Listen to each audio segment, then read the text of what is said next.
Oi, gente. Audiobook Flor de Ouro Malik. Sou Cibele e hoje a gente vai iniciar uma leitura sobre Newton.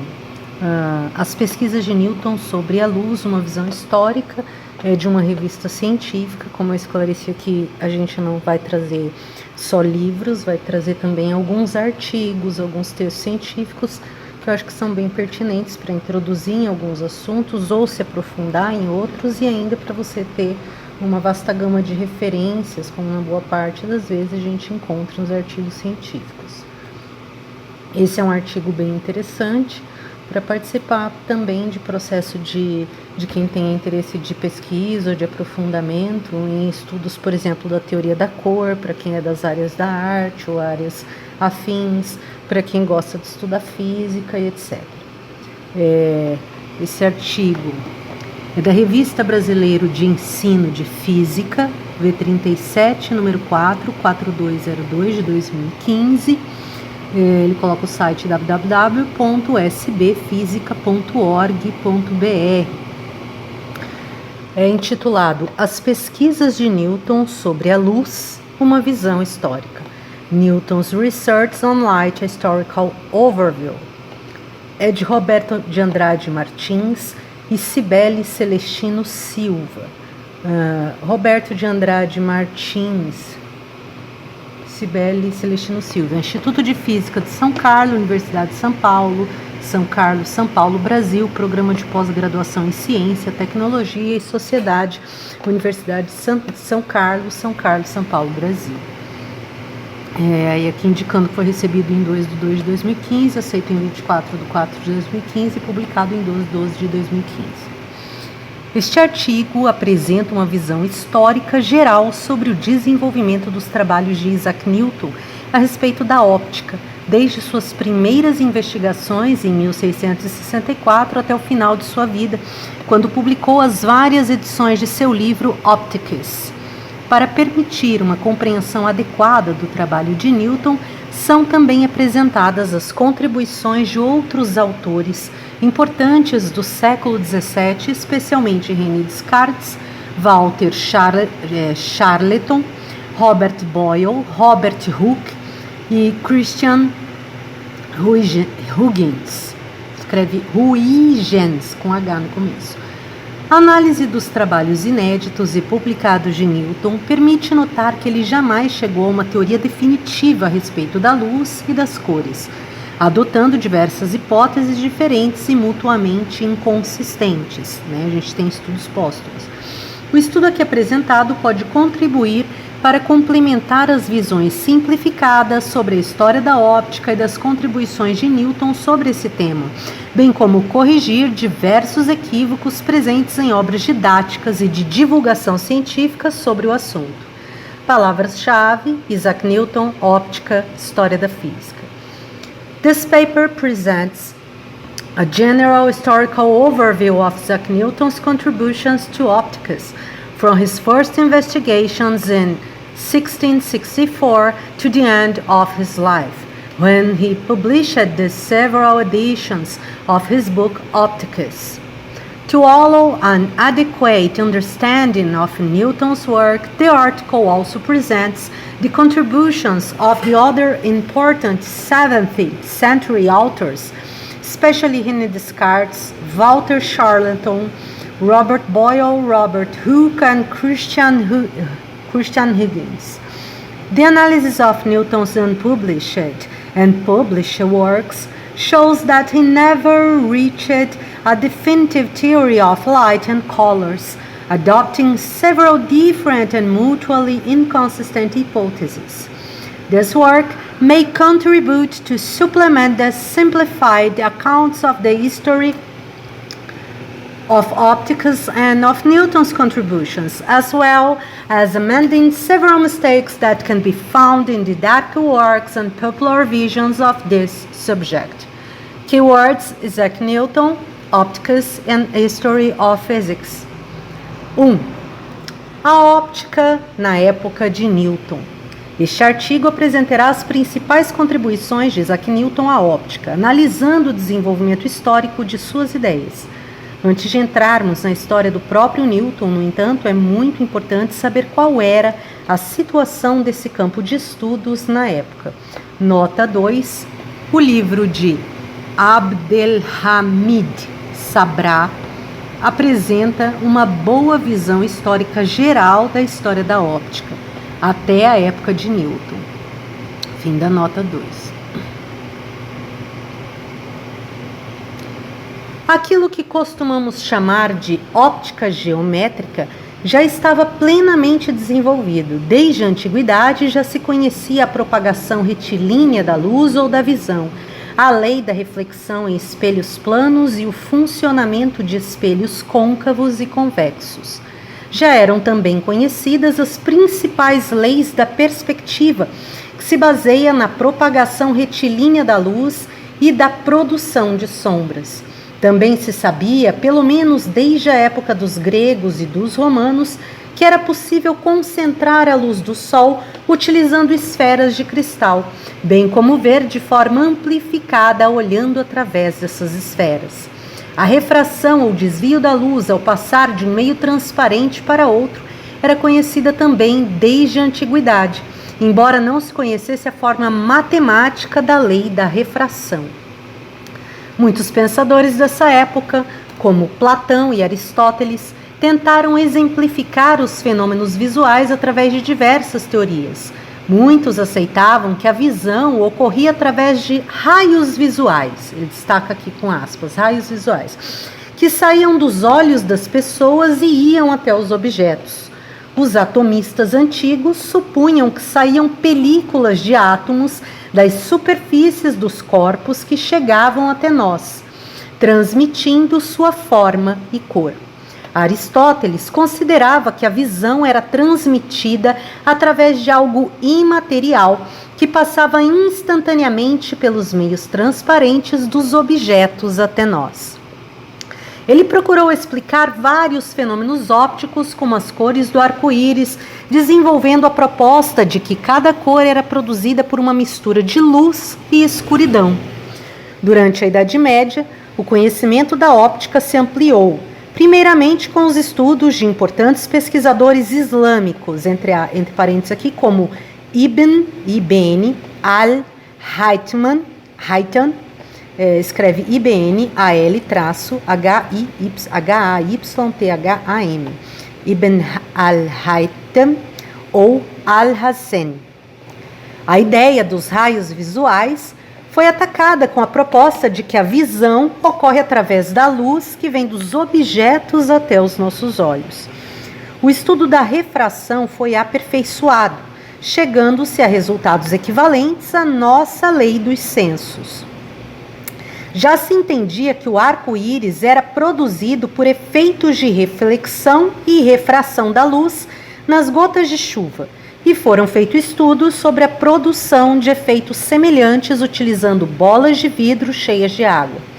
Também nessa época começou o uso popular de óculos com lentes convergentes para correção da presbiopia e depois de lentes divergentes para a miopia. Durante o Renascimento na Europa, a análise da perspectiva se desenvolveu de forma extraordinária, fornecendo a base para uma revolução nas artes. O estudo das cores na pintura, bem como do resultado da mistura de tintas, estava muito avançado. Nessa época, foi aperfeiçoada a câmera escura, abre parênteses, já conhecida no mundo islâmico durante a Idade Média, fecha parênteses, que projetava imagens invertidas, primeiramente sem lentes, depois com uso de lentes e outros dispositivos ópticos simples. O século XVII foi um período de intenso desenvolvimento teórico e experimental da óptica.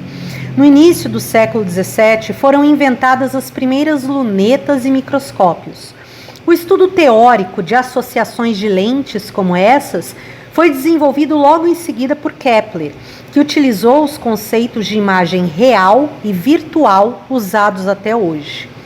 A criação dos novos instrumentos ópticos estimulou muito o estudo da óptica. A lei dos censos foi descoberta experimentalmente por Snell, que morreu sem publicar seus resultados, e divulgada depois com a justificativa teórica por Descartes. O funcionamento do olho e de suas principais partes, como o cristalino e a retina, foi pesquisado intensamente nesse período.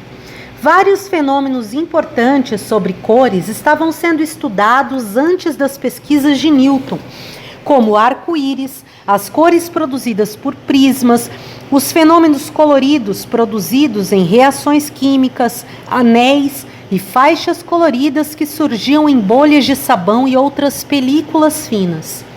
Em meados do século XVII, muitos autores estavam propondo teorias para explicar todos esses fenômenos luminosos. Por outro lado, na mesma época em que Newton desenvolvia seus estudos sobre as cores, novos fenômenos estavam sendo descobertos, como a difração da luz, descrita por Francesco Maria Grimaldi em 1665, e a dupla refração da luz no cristal de calcita, descoberta pelo dinamarquês Rasmus Bartholin em 1669. Todo o século XVII foi um período de intensa investigação sobre os fenômenos ópticos. 2. Os primeiros contatos de Newton com a óptica. É muito difícil determinar quando Isaac Newton começou a se interessar pelo estudo da luz e de cores, mas há algumas pistas sobre isso. Nota 3. A melhor biografia de Isaac Newton até o momento foi escrita por Richard Westphal. Esse livro apresenta uma ótima visão geral sobre sua vida e o desenvolvimento de suas ideias. O livro citado é R.S. Westphal, Never at Rest, A Biography of Isaac Newton, de Cambridge University Press, em Cambridge, 1983. E o livro anterior, que ele tinha falado do Sabra, é A.I. Sabra, Theories of Light from Descartes to Newton, também Cambridge University Press, Cambridge, 1981.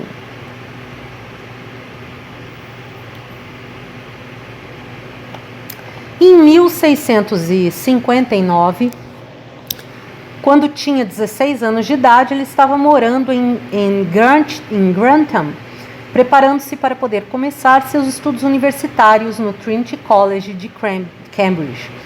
Já passaram alguns anos antes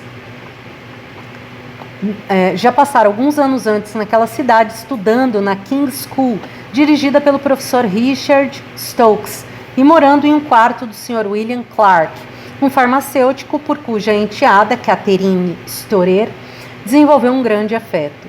Sua curiosidade por vários assuntos, que já era bastante forte nessa época, levou-o a ler um livro chamado The Mysteries of Nature and Art, de John Bate, escreve B-A-T, primeira edição de 1634, The Mysteries of Nature and Art, John Bate, Os Mistérios da Natureza e da Arte, John Bate, primeira edição, 1634.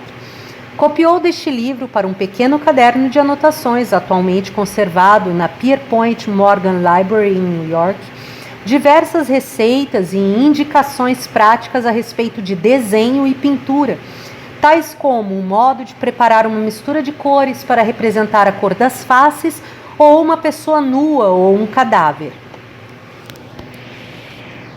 Ele deixa uma indicação de leitura na nota. A.R. Hall, H-A-L-L, Isaac Newton, Adventurer in Thought, Cambridge University Press, Cambridge, 1996, página 10.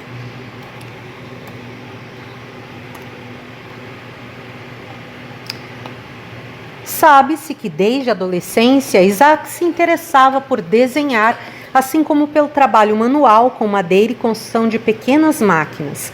Não sabemos, porém, se esse antigo interesse por tintas e cores influenciou seus estudos sobre óptica posteriormente. Os primeiros registros claros do interesse de Newton a respeito de óptica, no nosso sentido, datam de 1664. O historiador Alfred Rupert Hall sugeriu que uma parte de seu interesse por óptica nessa época pode ter sido devida a Isaac Barrow, professor de Cambridge, com quem Newton começou a ter um contato no início de 1664. Nota adicional 4AROP.cit, páginas 22.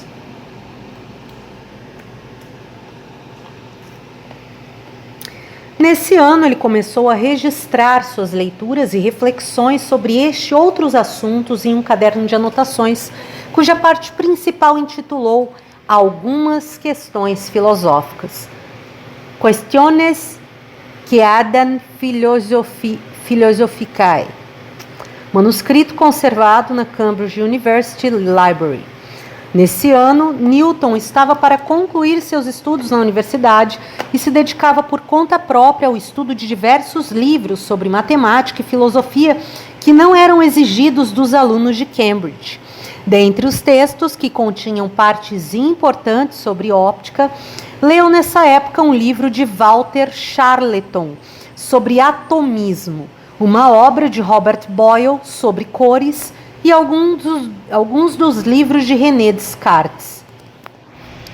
Nota adicional 5 dos livros de René Descartes, R.S. Westphal, OP City, página 89.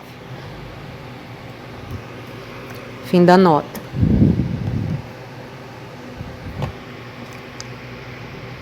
Foi pela leitura de Charleton e Boyle que Newton foi levado a uma teoria corpuscular da luz e uma teoria atômica da matéria. Nota adicional H. Gerlach, Journal of the History of Ideas, 47,18 de 1986. É importante conhecer um pouco sobre as obras que Newton estudou para compreendermos as influências que ele sofreu na época. 3. A óptica cartesiana. René Descartes foi um dos mais influentes filósofos do século XVII, que se dedicou bastante ao estudo da luz e seus fenômenos. Ele desenvolveu suas ideias sobre óptica a partir de 1620, que adquiriram uma primeira versão no seu livro Le Monde, completado, mas não publicado, em 1633. Nota adicional, aqui 7. Livro indicado S. Hawkes, em Le siècle de la Lumière, de 1600 a 1715, editado por Sebiet e V. Julien. NS Editions, Fontenay aux Roses, 1997, página 49. Em 1636, ele completou um conjunto de obras, cuja primeira parte era o seu famoso Discurso do Método, acompanhado por 3 tratados científicos: a geometria, a dióptrica e os meteoros. Nota adicional 8 aqui. R. Descartes, Discursos de la méthode pour bien conduire sa raison et chercher la vérité dans les sciences, plus la dioptrique, les méthodes et la géométrie qui sont des essais de cette méthode. De l'imprimerie de Jean-Marie Leyde, 1637.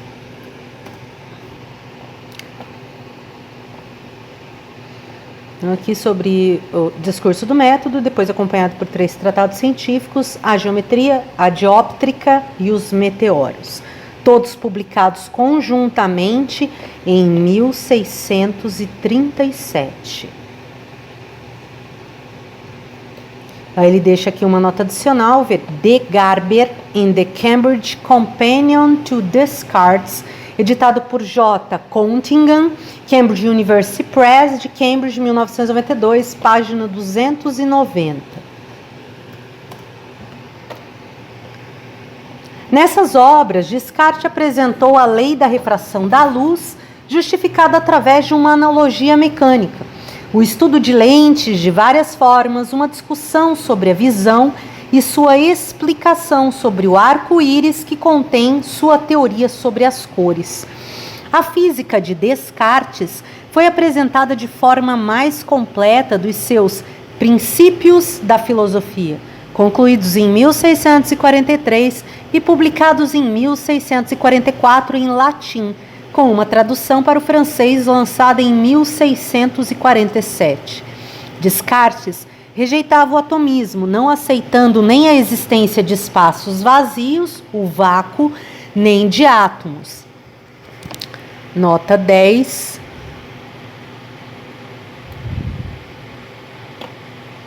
V. de Garber, Op. Cit., página 288 e página 300. E aqui eu deixo um adicional, que é bem interessante entender essa parte. Ele fala aqui que ele rejeitava o atomismo, aceitando nem a existência de espaços vazios, vácuo nem átomos. Vocês vão entender um adicional aqui, que é do livro que a gente vem trazendo mais adiante, Liberando, que ainda não leu.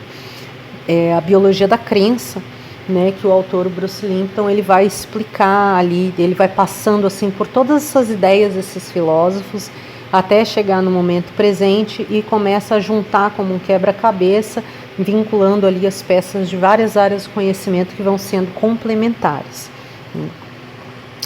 Continuando aqui, então ele fala que Descartes rejeitava o atomismo, não aceitando nem a existência de espaços vazios, o vácuo, nem de átomos. No entanto, sua física tem semelhança com o atomismo, por se basear na tentativa de explicar todos os fenômenos observáveis através de hipóteses e respeito dos movimentos invisíveis das partículas que constituem a matéria.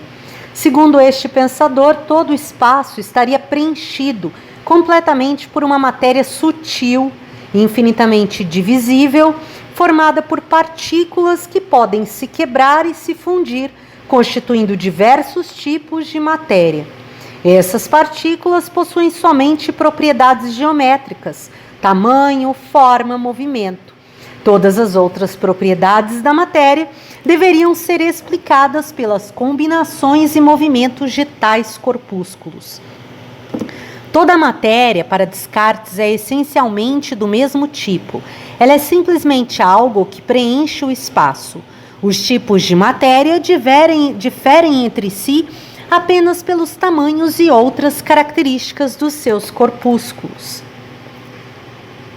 O primeiro elemento, aqui ele destaca com aspas, o primeiro elemento que constitui os corpos luminosos, como o fogo, o sol e as estrelas, é formado por partículas muito pequenas e de grande mobilidade.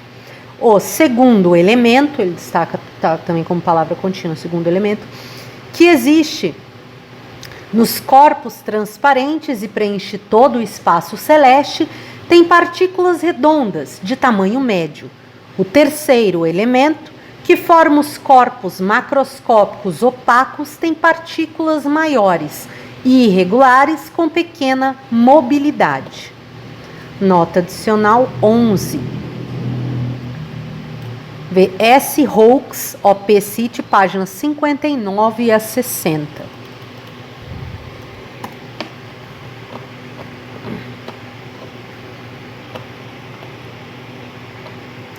Em uma chama, as partículas do primeiro elemento se agitam com grande rapidez e empurram os corpúsculos redondos do segundo elemento no ar em volta. Esse empurrão que se propaga pelo segundo elemento é a luz, de acordo com Descartes. Na sua Dioptrica, Descartes compara a visão ao tatear de um cego ou de uma pessoa no escuro, utilizando uma bengala. Nota adicional 12 aqui. Ele fala para ver R. Descartes, Op. Cit., página 3.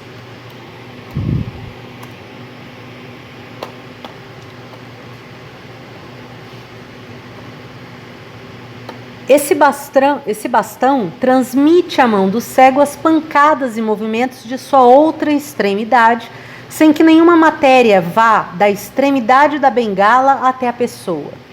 Da mesma forma, a luz não supõe qualquer transporte de matéria, mas sua transmissão necessita de um suporte material, que é o segundo elemento na teoria cartesiana.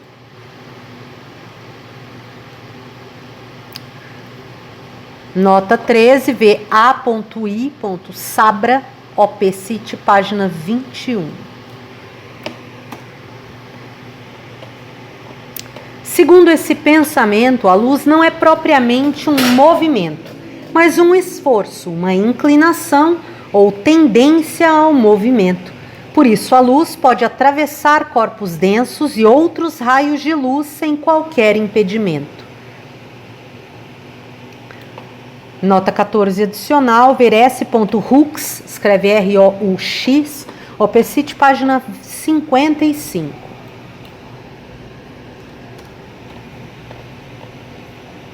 Na época em que Descartes escreveu suas obras, não existia qualquer medida da velocidade da luz.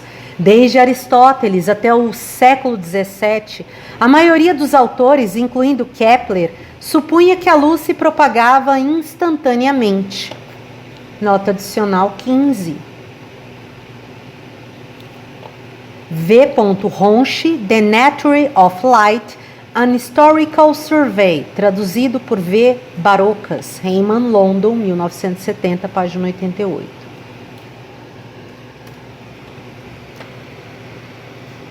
Então, segundo o pensamento, até aquele período, a luz não era propriamente um movimento, mas um esforço, uma inclinação ou tendência ao movimento. Por isso, a luz pode atravessar corpos densos e outros raios de luz sem qualquer impedimento. Na época em que Descartes escreveu suas obras, não existia qualquer medida da velocidade da luz. Desde Aristóteles até o século XVII, a maioria dos autores, incluindo Kepler, supunha que a luz se propagava instantaneamente.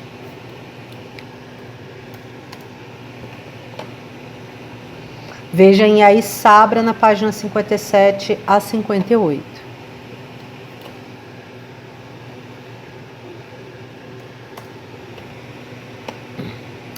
Descartes também acreditava que ela se propagava de modo instantâneo e apresentou argumentos baseados nos eclipses da Lua para justificar essa velocidade infinita. Um objeto qualquer não pode ter velocidade infinita, pois nesse caso estaria em muitos lugares ao mesmo tempo. Mas a luz não é um objeto ou corpo. Segundo este filósofo, não é uma coisa que se move, e sim uma tendência ao movimento, podendo assim passar instantaneamente de um ponto a outro. Embora em alguns pontos de suas obras Descartes compare a luz a uma pressão, em outros ele indica que ela se comporta como algo em movimento, como um projétil, uma bala ou uma pedra, afirmando que a tendência ao movimento surge às mesmas leis que o próprio movimento dos corpos. Foi através da analogia com o movimento de uma bola de tênis lançada por uma raquete, utilizando as leis da mecânica, que ele justificou as leis da reflexão e da refração da luz. E aqui várias notas adicionais e mais a figura 1. Vamos ver se eu acrescento a figura 1, nota da figura 1. Ilustrações da dióptica de Descartes, onde o autor compara a reflexão e a refração de luz com o movimento de uma bola lançada por uma raquete. Aqui figura 1, e aqui tem várias notas até a nota 20. As notas aqui, para indicar a referência, para poder fazer pesquisa, elas estão no meio do texto indicada com nomes. Normalmente eu leio. Só que aqui tem muitos que são o mesmo livro, citando as páginas. Então, no final, eu vou deixar aí os títulos e vou só ir citando o número da nota, para quem quiser ver. Então, até esse trecho, onde ele fala das leis da refração da luz, dos tópicos finais, que eu vou colocar aí no final, é até o 20. De nota adicional indicando o texto de leitura.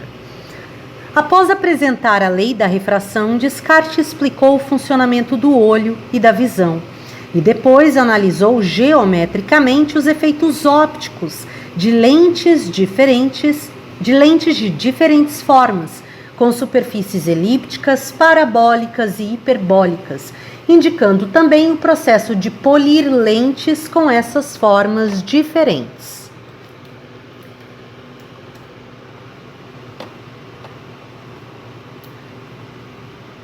Aí aqui tem várias indicações que já foram citadas, não vou falar porque é só a página, vou adicionar só o livro inteiro que ele acrescenta aqui.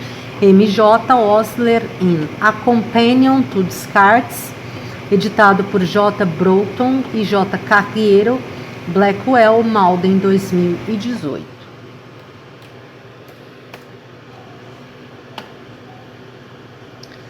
E aqui na próxima página dá para ver todas as figuras adicionais, figura ilustração 1, 2 e 3, que eu vou colocar aí na tela.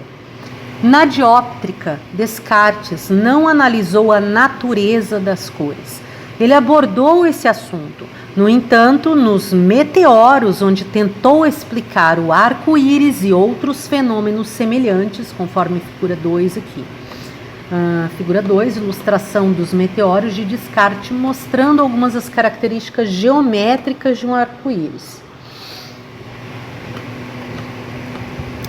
Nessa obra, Meteoros, ele apresentou um estudo experimental do arco-íris, utilizando uma esfera de vidro cheia de água, método já utilizado no século XIV pelo persa Kamal al-Din al-Farisi e pelo dominicano Theodoric de Freiberg. Aqui notas até 25 que podem ser pertinentes. É isso, é Companion to Descartes, tem essa edição, M.J. Osler.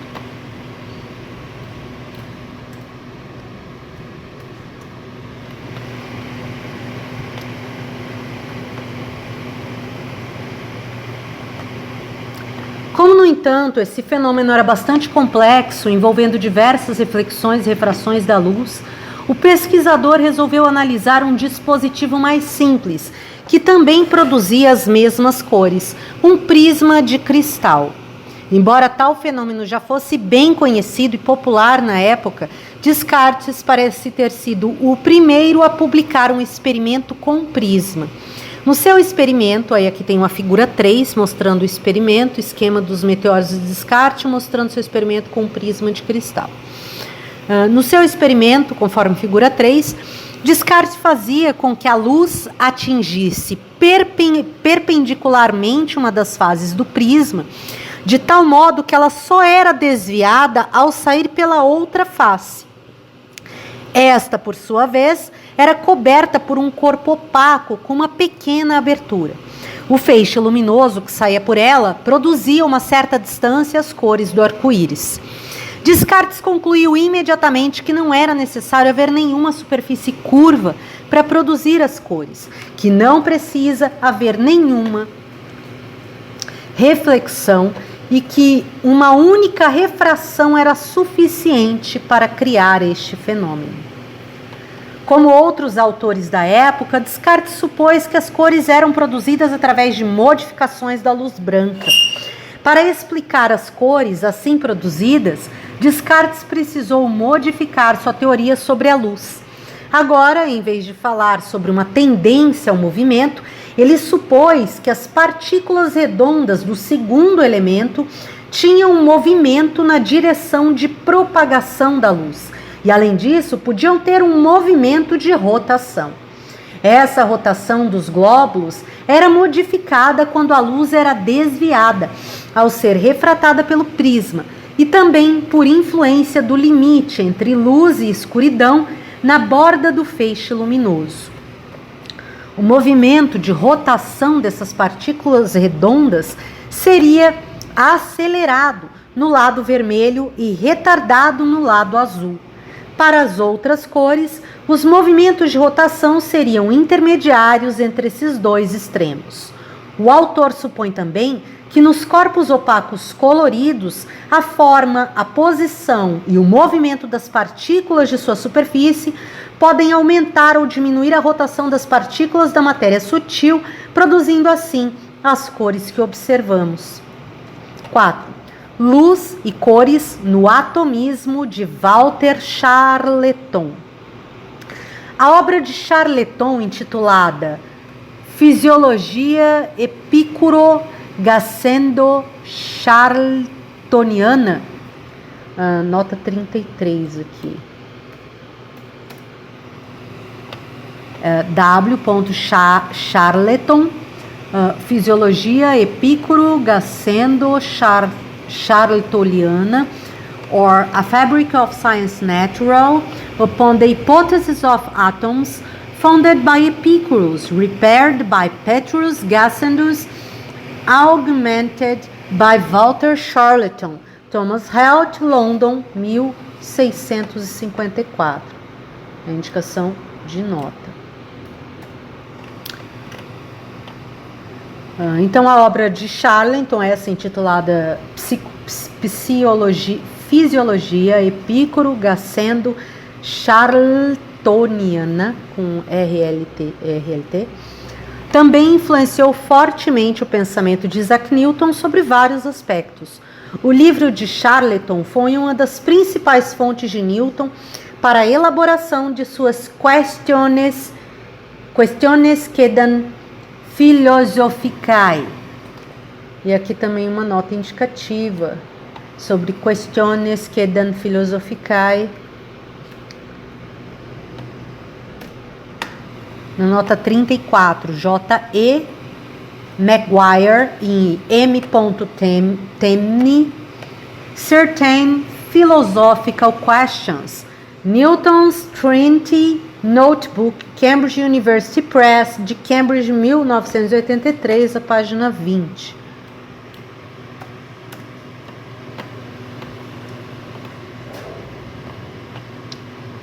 Trata-se de um livro que apresentava o pensamento atomístico grego de Epicuro, que havia sido retomado e atualizado no século XVII por Pierre Gassendi, astrônomo e filósofo francês. Esse pensador desenvolveu uma teoria atomística detalhada e bastante coerente para a explicação de fenômenos físicos, em uma óptica em que tal abordagem estava sujeita a acusações de ateísmo.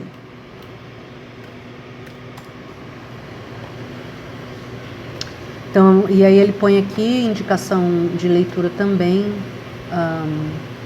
duas. J.E. Maguire e M. Temne, Certain Philosophical Question, Newton's Trinity Notebook.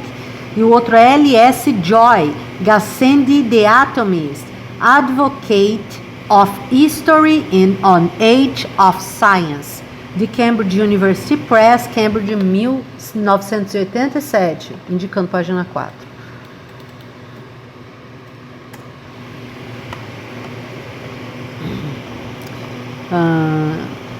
Então, este pensador desenvolveu uma teoria, o pensador Pierre Gassendi, atomística detalhada e bastante coerente para a explicação de fenômenos físicos, em uma época em que tal abordagem estava sujeita a acusações de ateísmo.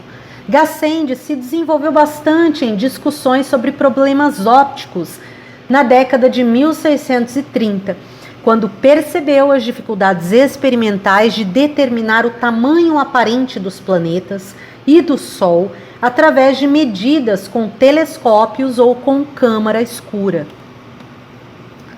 Muitas sugestões do livro, e aqui uma nota 36, que eu vou deixar lá no final. Muitas sugestões do livro de Charleton a respeito de átomos, vácuo, movimentos, gravidade e outros assuntos tiveram forte impacto sobre o jovem Newton. 4 capítulos da obra, capítulos 2, 3, 4 e 5 do livro 3, falam sobre visão, cores e fenômenos luminosos, expondo uma visão atomística ou corpuscular da luz. Charleton, como muitos autores da época, dedicou grande parte desses capítulos aos aspectos fisiológicos da visão, bem como a tópicos relacionados com perspectiva que não mencionaremos aqui. Seguindo a teoria atomística grega de Epicuro, Charleton expõe que os átomos possuem 3 propriedades essenciais: tamanho, forma e movimento, e são também caracterizados por suas relações geométricas com outros átomos, como união e separação, ordem e posição. Eles não possuem qualquer qualidade que atribuímos aos corpos sensíveis, como cor, odor, sabor e etc. Se os átomos tivessem qualidades como essas, elas seriam imutáveis, como os próprios átomos. Porém, Charleton comenta que a cor dos objetos pode ser alterada. Quando se pulveriza vidro colorido ou pedras preciosas, o pó é branco, o que mostra que a cor não está presente nas menores partículas do vidro. Inversamente, como Charleton argumenta, é possível produzir cores a partir de substâncias incolores, a partir de uma infusão transparente da planta cássia, pingando algumas gotas de óleo de tártaro, o bitartarato de potássio. A solução se torna vermelha.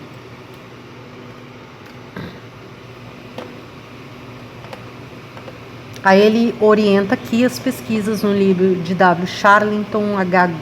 Guellark, ao longo de todo o 36 até o 50, que são as indicações de pesquisa adicional que estão no corpo do texto. Depois vai ficar aí claro para ser visto.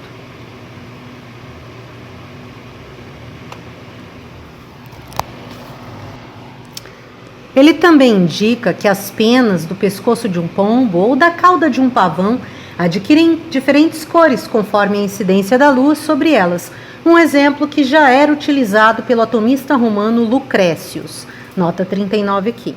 Aristóteles considerava que a visão é produzida sem a transmissão de qualquer tipo de substância ou matéria, através de formas imateriais que atravessam os corpos transparentes e atingem o olho.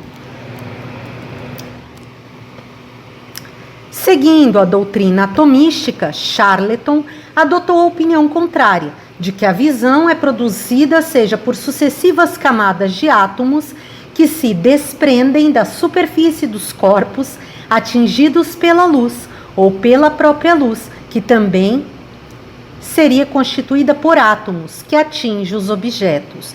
E aí tem um adicional aí que eu recomendo a leitura, que foi o primeiro artigo que a gente vai disponibilizar aí, que é sobre o cinema e o movimento, onde ele vai falar um pouco dessa questão da luz, da percepção também, né, da incidência da luz, a refração dos bastonetes atrás dos olhos, como é que isso é identificado. Tem também uma abordagem do processo neurológico, né? Então é bem interessante para agregar valor. A própria luz que atinge os objetos. Assim, nos dois casos, existiria um tipo de matéria muito sutil que produz a visão. Quando a luz atinge um objeto, segundo Charleton, ela arranca dele uma camada que se espalha em volta, e por isso a aparência de uma pessoa que passa perto de uma cortina colorida, atingida pelo sol, adquire a tonalidade da cortina. Existiriam, portanto, dois tipos de raios que chegam aos nossos olhos: os raios de luz e os raios que possuem as propriedades dos objetos iluminados. Os dois tipos de raios são considerados por ele como semelhantes e fluem juntos. Charleton supõe que todos os átomos que se desprendem de um objeto adquirem imediatamente uma velocidade que lhes é própria, igual para todos os átomos, com a qual se movem pelo espaço. Essa velocidade dos átomos não seria infinita ou instantânea, mas insuperável. Mesmo quando a luz é refletida por um objeto, sua velocidade não mudaria. O capítulo 4 do terceiro livro trata sobre a natureza das cores. O autor reconhece que a natureza das cores é um dos problemas mais difíceis, não tendo sido resolvido por nenhum autor até o período. Supõe que as superfícies dos corpos visíveis têm certas disposições de suas partículas ou átomos que produzem a exibição de cores quando são atingidas pela luz, modificando os seus raios. As partículas que constituem a luz sofreriam a adição de partículas superficiais dos corpos, que transmitiriam a cor e outras propriedades.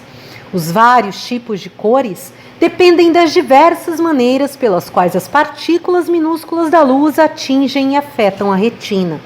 Os corpos opacos, ao refletirem a luz, produzem cores apenas por certa modificação da luz refletida.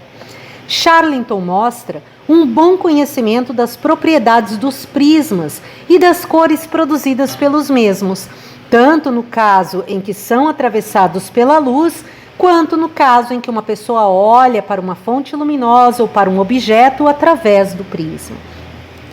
Descreve, por exemplo, que ao olharmos para um corpo através de um prisma, a borda desse objeto, que fica mais próxima da base do prisma, aparece com as cores vermelha e amarela. E a borda, que fica mais próxima do vértice do prisma, aparece com as cores violeta, azul e verde. Se a superfície observada for muito pequena e as extremidades estiverem próximas, as cores mais internas, o amarelo e o verde, se conectarão, sendo visíveis 4 cores, sempre nesta ordem a partir da base do prisma: vermelho, amarelo, verde e violeta. Além de uma variedade indefinida de outras cores intermediárias. É provável que as descrições de Charlton a respeito de experimentos nos quais se olha através do prisma tenham motivado as primeiras observações de Newton utilizando a mesma situação. Como outros autores da época, seguindo a antiga teoria de Aristóteles, Charlton acreditava que as diversas cores são produzidas por uma mistura de branco e preto ou de luz e sombra em várias posições. O azul ou violeta teria uma maior proporção de sombra e o vermelho seria uma pequena proporção. Segundo esse autor, pode-se produzir uma cor verde misturando amarelo com azul, porque todas elas são diferentes misturas de luz e sombra. De acordo com Charlton, as cores extremas seriam simples e as demais intermediárias ou compostas. E vale se atualizar aqui com relação às descobertas científicas com relação a esse respeito. Tem muito mais coisa além disso. Eu vi alguns experimentos recentes onde associa mais nível vibratório luminoso a violeta, né? Então estaria meio que contrapondo o que foi dito aqui pelo Newton. E esses são experimentos bem recentes, contemporâneos nossos.